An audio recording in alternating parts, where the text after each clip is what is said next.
Okay, let's create some calculus.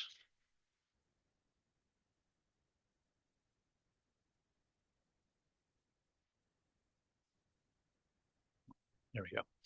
So John Napier, 1550 to 1617, he was Scottish. In his Mirific Logarithmium Canonis description, uh, a description of the wonderful canon of logarithms, he introduced the concept of logarithms as an aid to calculation. This is not the one we use today. Okay, so this is logarithms. But soon after Napier's book was published, the English mathematician Henry Briggs collaborated with him to develop the modern base 10 logarithm that we use today. Tables of this logarithm and instructions for their use were given in Briggs's book Arithmetica Logarithmica in 1624, so about 10 years later. Rene Descartes, dubbed the father of modern philosophy, one of the key figures in the scientific revolution of the 17th century, sometimes considered the first of the modern school of mathematics.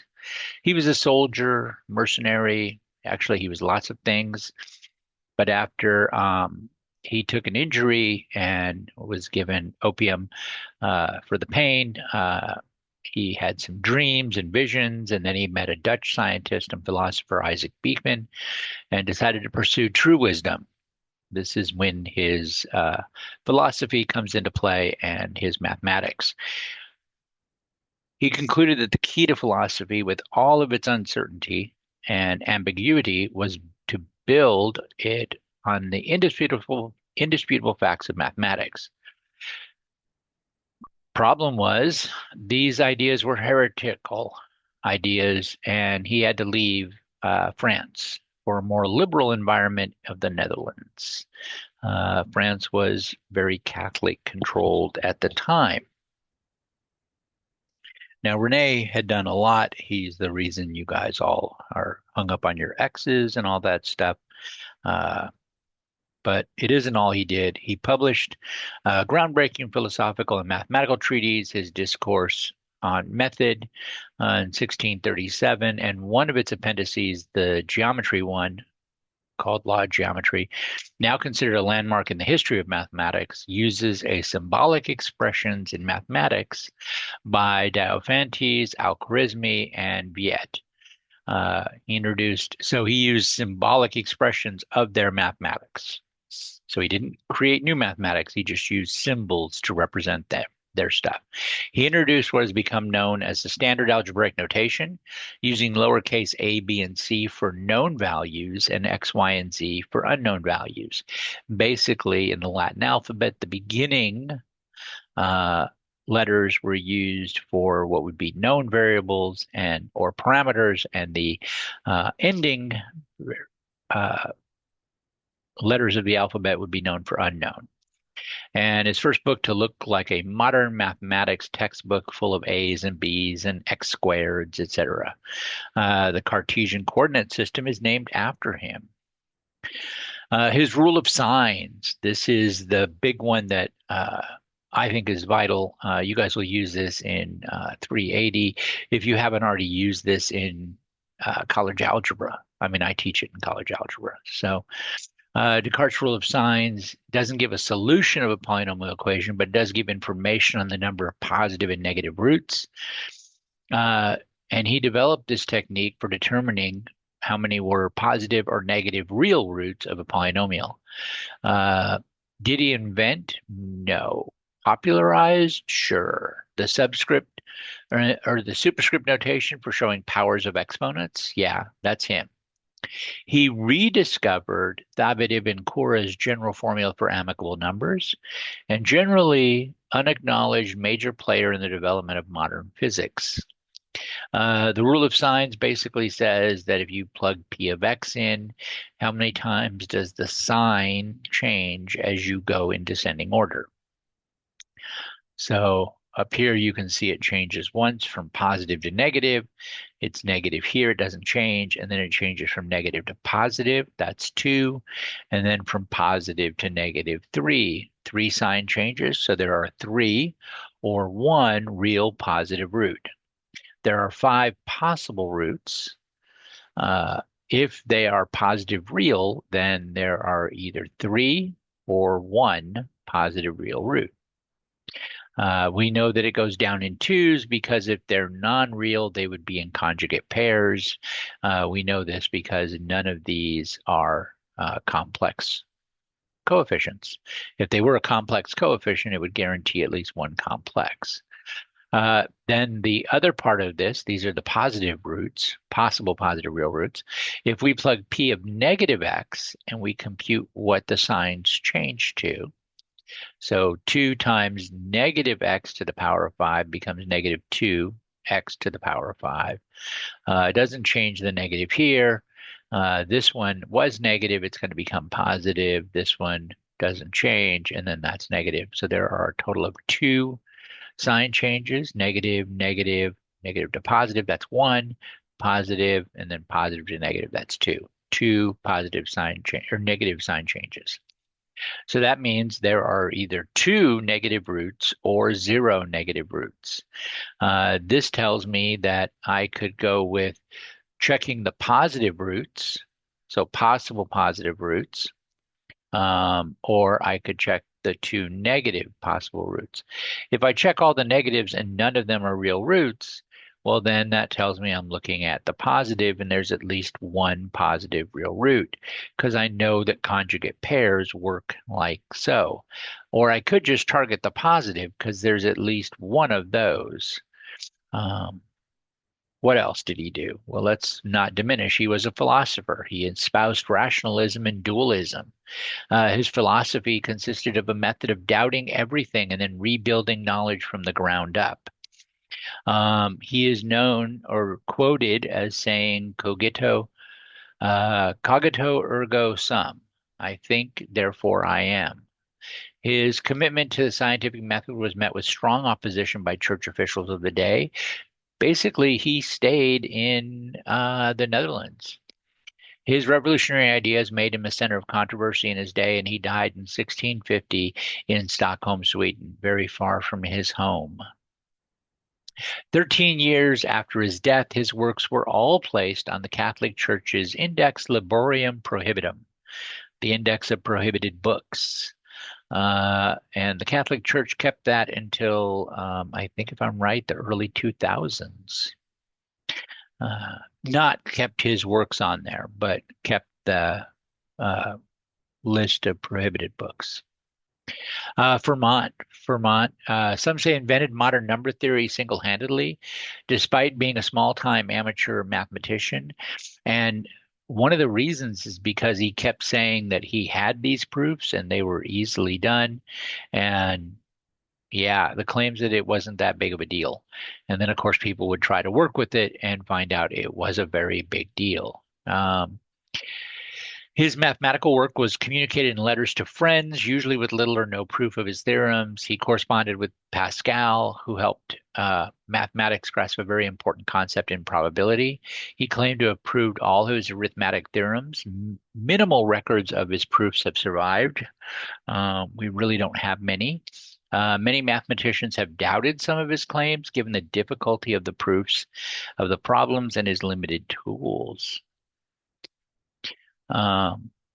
So his two-square theorem, his so-called little theorem, is often used in the testing of large prime numbers and is the basis of the codes which protect our finances on the internet. If p is prime and a is an integer not divisible by p, then a is a to the power of p minus 1 is divisible by p.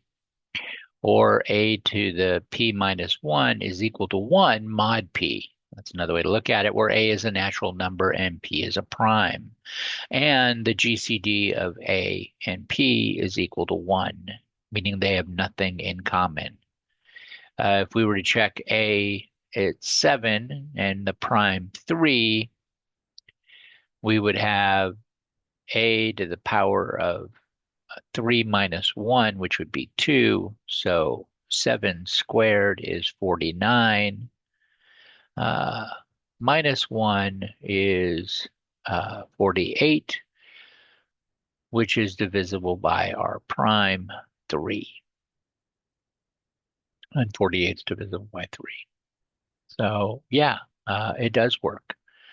Fermat's theorem on sums of two square numbers states that any odd prime number will be the sum of two square numbers, if and only if it leaves a remainder of 1 when divided by 4. Well, if I divide 13 by 4, it's equal to 1. Uh, I have a remainder of 1. If I divide the two square numbers, 9, 3 squared, and 2 squared, uh, sum up to be 13. This works however big the prime number is. So this does scale, which is kind of crazy. And there's some examples. Fermat's numbers, which are of the form of 1 less than 2 to the power of a power of 2, or written mathematically 2 to the power of 2 to the power of n plus 1. The first 5 such numbers are 3, 5, 17, 257, and 65,537. Interestingly, these are all prime numbers and are known as Fermat's primes. But all the higher Fermat numbers, which have been painstakingly identified over the years, are not prime numbers, which just goes to show the value of an inductive proof in mathematics. Um, some other things, I don't know, do I include that? I do. Okay. His most famous, or his famous last theorem, a conjecture left unproven at his death, which puzzled mathematicians for over 350 years, has been proven. Andrew Wiles, he proved for all numbers. Let's see. Nope, let me skip by it. He scribbled a note in the margin of his copy of Diophantes Arithmetica, states that no three positive integers a, b, and c can satisfy the equation a to the power of n plus b to the power of n equals c to the power n for any integer value of n greater than 2. So it works with 2, but it wouldn't work above that. Fermat himself claimed to have a proof, but wrote that this margin is too small to contain it. As far as we know, he only managed to prove the theorem for the special case of n equals 4, as did several other mathematicians, at least as far back as Leonardo da Pisa or Fibonacci. To some extent, it single-handedly stimulated the development of algebraic number theory in the 19th and 20th century and drove a lot of people. It was proved for all numbers in 1995. Andrew Wiles, by Andrew Wiles, but many other mathematicians throughout the years proved pieces that Wiles pulled together. The final proof made use of the modularity theorem for semi-stable elliptical curves, Galois representations, and Ribot's epsilon theorem. Oh, and Andrew failed in his previous attempt in the 80s. He went back and continued to work on it. Blaise Pascal was a French mathematician, physicist, inventor, philosopher, writer, and a Catholic theologian, a child prodigy who was educated by his father, a tax collector in ruin, and throughout his life he was in frail health. He died just 2 months after his 39th birthday, and posthumously published his thoughts, an assembly of previously unpublished notes, and that contained Pascal's wager. It was a philosophical argument. It basically argued, assume as a fact, put forward as a basis for this argument, which is what posits mean, that humans wager with their lives that God either exists or does not. Pascal argues that a rational person would live as though God exists and seek to believe in God. If God does not exist, such a person will have only a finite loss, some pleasures, luxury, etc. Whereas if God does exist, he stands to receive infinite gains as represented by eternity in heaven, and avoid infinite losses as represented by eternity in hell. So he argued that the rational person should believe in God just for the whole fact that you will lose more or gain more if you choose to do that. If you choose not to and to argue against it, and you are right, everything is fine. But if there is any bit of doubt, like you can't prove God doesn't exist, well, then you're bartering eternity. At 16, he wrote a significant treatise on projective geometry known as Pascal's theorem, which states that if a hexagon is inscribed in a circle, then the three intersecting points of opposite sides lie on a single line, now called the Pascal line. And you'll get to see that in higher geometry when you guys take that later. As a young man, he built a functional calculating machine able to perform additions and subtractions to help his father with his tax collections. Let's explore the triangle, Pascal's triangle, using x plus y to successive powers. So x plus y, we'd start at 0 and we'd build up. So it kind of goes something like this. X plus y to the power of 0 is equal to 1. Anything to the power of 0 is 1. X plus y to the power of 1, we have one coefficient and one coefficient. And then as we go down, you'll notice that up here, this is it to the powers, and this is Pascal's triangle. Though we do know Al-Khariji, Yang Hu, and Tartaglia had all produced similar results centuries earlier, not to mention Leonardo and others. So Pascal contributed an elegant proof by defining the numbers by recursion and discovered many useful and interesting patterns among the rows, columns, and diagonals of the array of numbers. For instance, if we look at the diagonals after the outside skin, the next diagonal is the natural number. The next diagonal within that is the triangular numbers in order. The next, the pyramidal triangular numbers. It is also possible to find prime numbers, Fibonacci numbers, Catalan numbers, and many other series, and even to find fractal patterns within it, which is pretty cool. Some ideas with probability. So through collaboration and correspondence with Fermat and Christian Huygens on the subject that the mathematical theory of probability was born, Cardano's early work was an understanding of how to compute chances in dice and card games by counting equal probable outcomes. Two such problems that had resisted solutions with which Pascal and Fermat applied themselves to were the gambler's ruin, determining the chance of winning for each two people playing a dice game with very specific rules, and the problem of points, determining how a game's winning should be divided between two equally skilled players if the game was ended prematurely. Winner takes all, tossing a fair coin. Kendall is heads, Nathan is tails. 100 francs are on the line, 10 points to win. Kendall's winning by 8 to Nathan's 7. But gambling is illegal at school, and the security is coming, so they stop and split the pot. Well, how should they split it? If 4 coins are to be tossed to finish the game, the possible outcomes are listed here. I highlight Kendall's chances to win. She's ahead.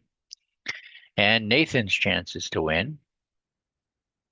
And if we figure those out, that is 11/16 or 5/16. 11/16 would be 68.75. So those 100 francs should be split 68.75 to Kendall and 31.25 to Nathan. This is how that split should be. And he came up with that. Let's see. This was revolutionary for 1654, the idea of equally probable outcomes, that the probability of something occurring could be computed by enumerating the number of equally likely ways it could occur and dividing this by the total number of possible outcomes of a given situation. This allowed the use of fractions and ratios in the calculation and the likelihood of events and the operation of multiplication and addition on these fractional probabilities. The probability of throwing a 6 on a die twice is 1/6 plus 1/6 times 1/6, or 1/36, and works like multiplication. The probability of throwing either a 3 or 6 is 1/6 plus 1/6, or 2/6 simplified to 1/3, or works like addition. Pascal contributed to several fields in physics. The name Pascal has been given to the SI unit of pressure.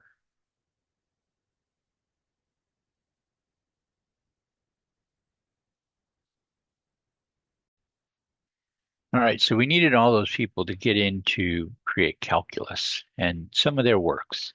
We did need people like Archimedes and other stuff before then, so I don't want to diminish their work either.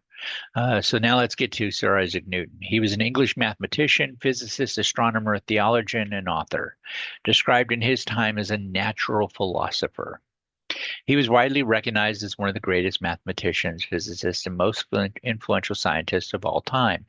After he passed, we also say that people often think he was on par with all of the greats like Archimedes and Gauss. In 1687, his publication, the Philosophiae Naturalis Principia Mathematica, usually just called the Principia, is considered to be among the most influential books in the history of science, and it dominated the scientific view of the physical universe for the next 3 centuries. His theory of calculus built on early works by his fellow Englishmen John Wallis, Isaac Barrow, as well as on the work as continental mathematicians Descartes, Fermat, Cavalier, and Van Waverhoen and Persona de Ribeiro.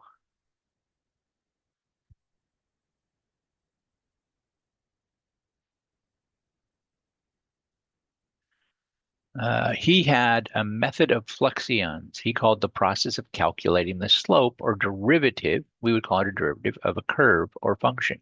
He didn't call it a derivative. It was a method of calculating the slope. It was a fluxion.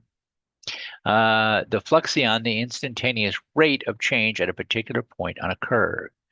The fluents were the changing values of x and y. So how they changed, how much they changed. His derivative, let's talk about notation for just briefly. Lagrange's notation is the f prime, Leibniz is the dy dx, and Newton is the dot above the y. Thus, if f of x equals x cubed, he would say the first derivative is 3x squared. Second derivative, 6x. Third derivative, 6. Fourth derivative, or fourth fluxion, these would all be fluxions, right? First fluxion, second fluxion, third fluxion, fourth fluxions.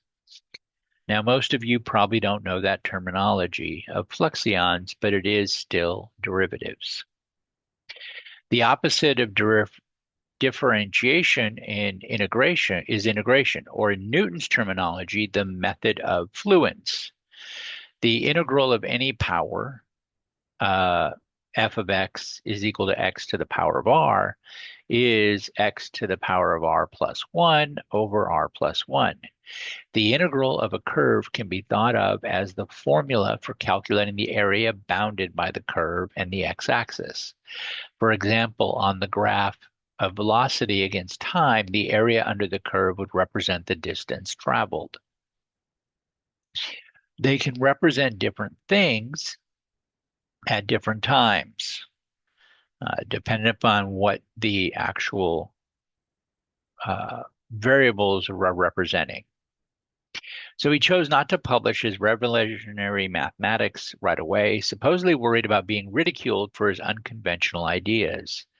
He did share his thoughts among friends. He was in no rush. He had many things going on, such as his philosophy, his alchemy, and his work at the Royal Mint. Then, in 1684, the German Leibniz published his own independent version of the theory, whereas Newton published nothing on the subject until 1693. The Royal Society, after due deliberation, gave credit for the first discovery to Newton and credit for the first publication to Leibniz. Now, Newton was a member of the Royal Society and would be a president later. In fact, so was Leibniz, though Leibniz had never been to England at the time. Leibniz was a member of the Royal Society. A scandal arose when it was made public that the Royal Society's subsequent accusation of plagiarism against Leibniz was authored by none other than Newton himself, causing an ongoing controversy which marred the careers of both people. It should mention, as I mentioned, that Newton had a lot going on. He wrote religious tracts dealing with the literal interpretation of the Bible. He devoted a great deal of time to alchemy. In fact, mercury and to his work at the Royal Mint, mercury poisoning could explain his eccentricity in later life and possibly his eventual death. He acted as a member of Parliament for some years. He became the master of the Royal Mint in 1699. He had worked at the Royal Mint before, and he held that position for the next almost 30 years before he died. He did become president of the Royal Society, but that was after uh, both Leibniz and himself had published. He became the first scientist ever to be knighted in 1705. Was he autistic? It's very possible. But assigning that to somebody when we didn't have a word for autism is silly. That's us trying to be presentism with historical information. All we can say is what we know about him. We don't know that much as far as anything other than he was eccentric. Uh, Leibniz. Leibniz was a German polymath and a child prodigy. He anticipated modern logic and analytical philosophy. He was a politician and a representative of that royal house of Hanover, first to explicitly employ the mathematical notion of a function to denote geometric concepts derived from a curve. He invented a practical calculating machine, so the beginning of the calculators. A member of the Royal Society. I've talked a little bit about the notation. He revived the ancient methods of solving equations using matrices. A similar method had been pioneered by a Chinese mathematician almost 2 millennia earlier, but had long fallen into disuse. This paved the way for later work on matrices and linear algebra by Gauss. Uh, he is usually credited with an early development of the binary number system, base counting two, basically 0 and 1, was aware of similar ideas dating back to the I Ching of ancient China. Because of the ability of binaries to be represented by two phases on off, it becomes foundational for virtually all modern computer systems. And Leibniz documentation was essential in that development process. I have some numbers so you can see how they work in the binary system. Consider the most important logician between Aristotle in ancient Greeks and George Boole and De Morgan in the 19th century. Even though he actually never published anything on formal logic in his lifetime, he enunciated in his working drafts of the principal properties of what we now call conjunction, disjunction, negation, identity, set inclusion, and the empty set. And he published his article in the journal Acta Redactorium in 1684. Okay, so that was, can I go back? Yeah. Okay, so that was everything for the creation of calculus from Leibniz and Newton through Rene and Fermat and Pascal. All right, hope that helps. Have a good day.